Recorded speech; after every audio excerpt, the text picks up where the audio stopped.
On today's show, I'm going to be talking about a Bleacher Report article that has the Steelers signing one more free agency offensive tackle before the NFL draft. And then also, speaking of the NFL draft, Bleacher Report came out with another article giving us 3 NFL draft prospects for the Steelers to avoid. I'm going to get to that in just a second. But first, make sure you go check out the brand new NFL draft channel that we have here at Chat Sports. If you love NFL draft content as much as I do, you just can't get enough. We have a bunch of great stuff up there, including a Steelers mock draft up there right now. So go ahead, do me a favor, click that subscribe button for prospect analysis, NFL mock drafts, and more.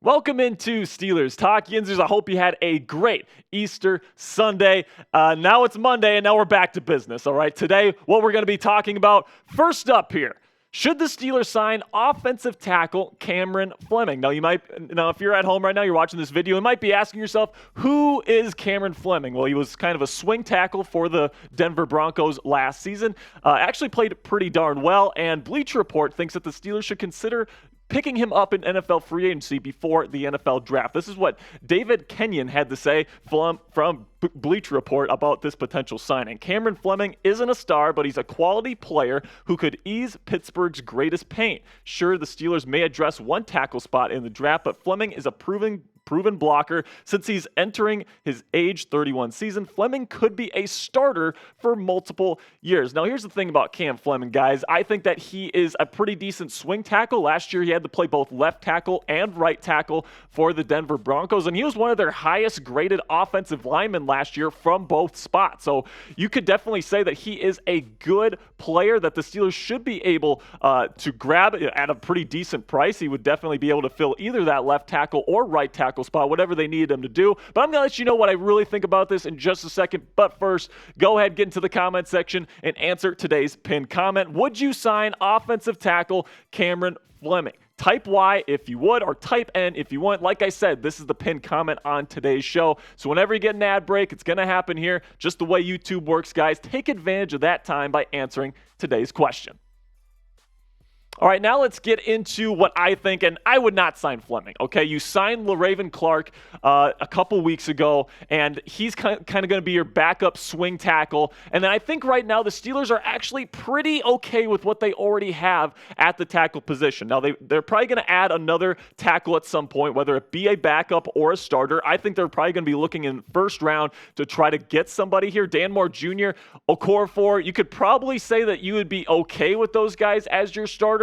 But it certainly looks to me like the Steelers are going to either draft an offensive tackle in round 1, or they're not going to take one at all, or if that, they're going to take one late and have him as a backup. So I think that if the Steelers are going to replace Dan Moore Jr., it's got to be with one of those top guys in this year's draft class. Those guys in this year's draft class, in my opinion, are Peter Skoronski, Paris Johnson Jr., and Broderick Jones. Broderick Jones is the guy that's being mocked to the Steelers in almost every single mock draft that you see nowadays, and that's for a reason. He's a great fit for what Matt Canada is trying to do with the Steelers offense, transitioning to more of a power-based run game. Broderick Jones is the best power-blocking offensive tackle in this year's NFL draft class. You guys know that. I've talked about that on the show a ton. Would love to see him in black and gold. And speaking of the draft here, coming up, I am going to be revealing Bleacher Report's 3 NFL draft prospects that they say that the Steelers need to avoid, their first-round draft prospects. So it's going to be pretty juicy here. But first, we have these awesome draft hats here, official NFL draft hats for the Pittsburgh Steelers on the Chat Sports website right now. And let me tell you guys, these things are selling like hotcakes. These things are flying off the shelves, and I really like the design this year, guys. You got this, you got a stone color. You got this really, really awesome black and gold color with that logo in the center. I really like this year's design, guys, and it seems like you guys are too, because you guys are really buying a ton of them. So if you want to get yours today, you haven't got yours yet, you can go chatsports.com/Steelers draft hat to be wearing the same headgear as the 2023 draft class for your Pittsburgh Steelers. All right, so Bleacher Report came out this weekend, and they gave 3 potential first-round prospects in the NFL draft that the Steelers just shouldn't consider taking. Now, I think that these three names are pretty darn interesting, and let's just get right into it here. First one is Dawand Jones, right tackle from the Ohio State Buckeyes, somebody that I think is going to be a good player in this league. He's somebody that, in theory, fits what the Steelers want to do. He's a great power blocker, but I think, guys, you look at his scouting report. Okay, we broke this down, I think, last week here on the show. He's got obviously great size, all right? He's got record-breaking size and wingspan, so that's not an issue, all right? He's got great power. But the thing is, I'm not sure if he is a left tackle, and I think that the Steelers are probably going in the direction of trying to get a left tackle. To me, Dawand Jones doesn't have the correct foot speed or balance to be a true left tackle in the league. And right now, if they draft Dawand Jones, I don't know who's playing left tackle. Is it Okorafor? Is it Moore Jr.?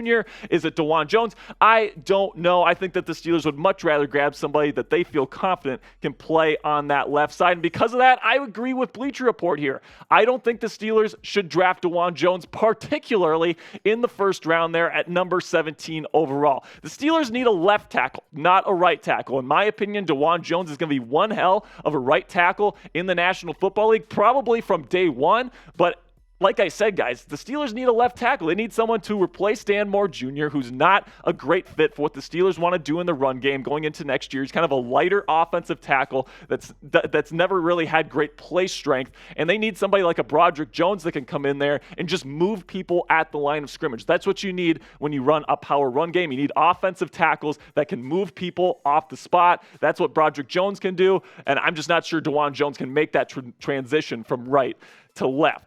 And if you want more Steelers draft coverage, you want prospect breakdowns, you want draft targets, you want Steelers mock drafts, this is the perfect place for you here, guys. Steelers Talk by Chat Sports. We are the fastest growing Steelers channel on YouTube, and that is for a reason. I promise you guys, if you subscribe to get our awesome draft content here for your Pittsburgh Steelers, the only regret that you're going to have is that you didn't subscribe sooner.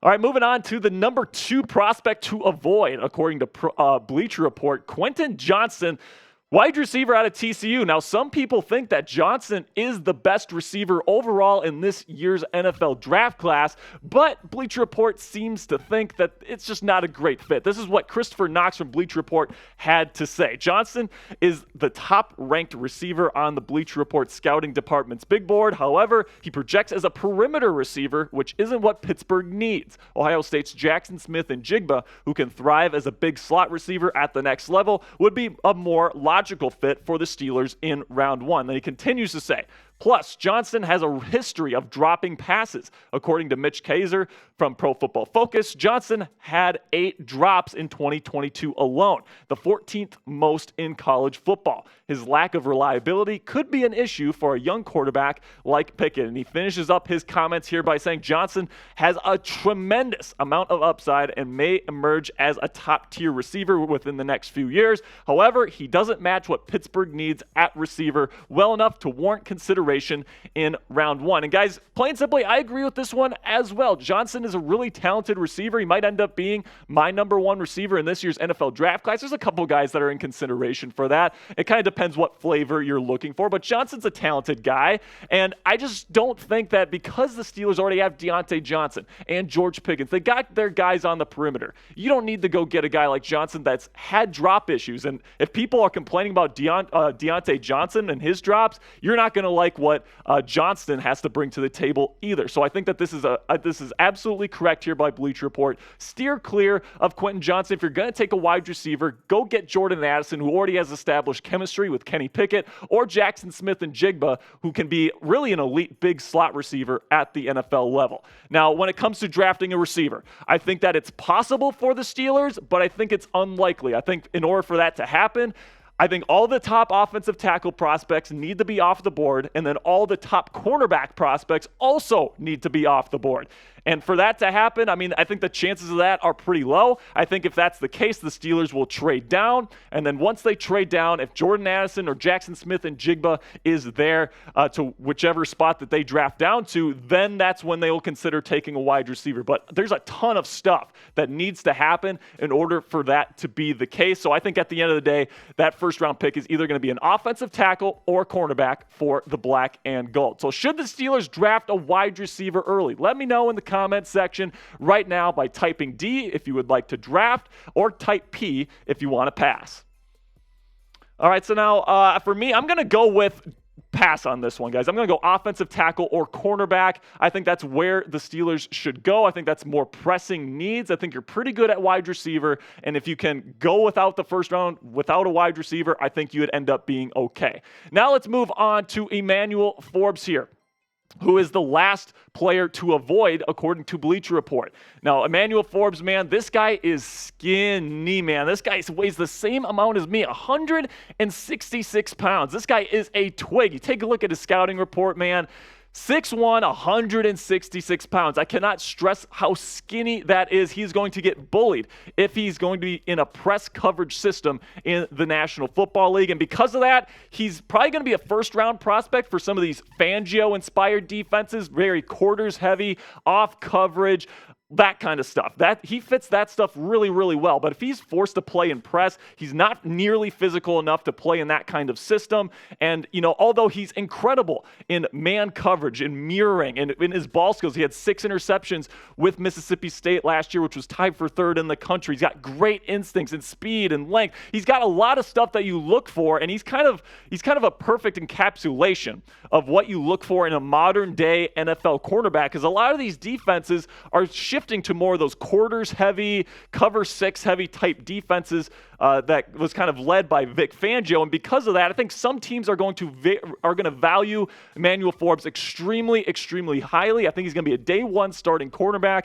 and he's got the tools, if he goes to the right system, to be a really, really impactful player in the National Football League. But at the end of the day, I have to agree with Bleacher Report here, because he's just not a great fit for the Pittsburgh Steelers defense. The Steelers like to mix things up. Mike Tomlin is somebody that likes to keep opposing offenses off balance, and the way that you do that is shifting coverages, differentiate what you do, press off, all these different things.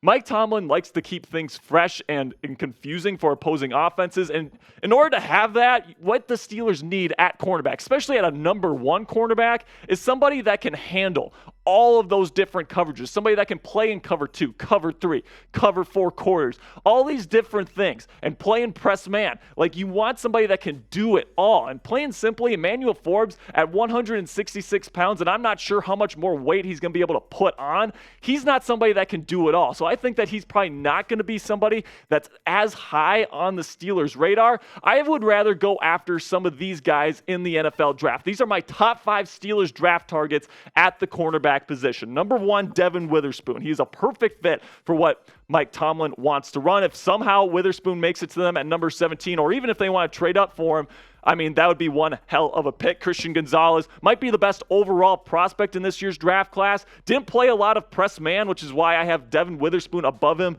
in terms of the Steelers. But Christian Gonzalez, one hell of a player. He's going to be a great cornerback in the National Football League. Deonte Banks, incredibly intelligent player, really physical in press, really good physical attributes from Deonte Banks. And he also plays really, really intelligently as well. Really, really like Deonte Banks. Joey Porter Jr., somebody with the long arms and physicality that you look for in a press man corner in a Mike Tomlin defense. And then Tyreek Stevenson from Miami, somebody that I think is going to sneak into the first round of the NFL draft. He's somebody that is physical in press. Very, very good press man corner. And man, if the Steelers need a corner there, maybe at number 32 overall, and Stevenson somehow is still on the board, I think he might be the pick. So if you want the Pittsburgh Steelers to get a top cornerback in this year's NFL draft, make sure to like today's video. It is a free and easy way to help out the channel if you have already subscribed. I really appreciate you, Yinzers. I will see you guys tomorrow. Peace.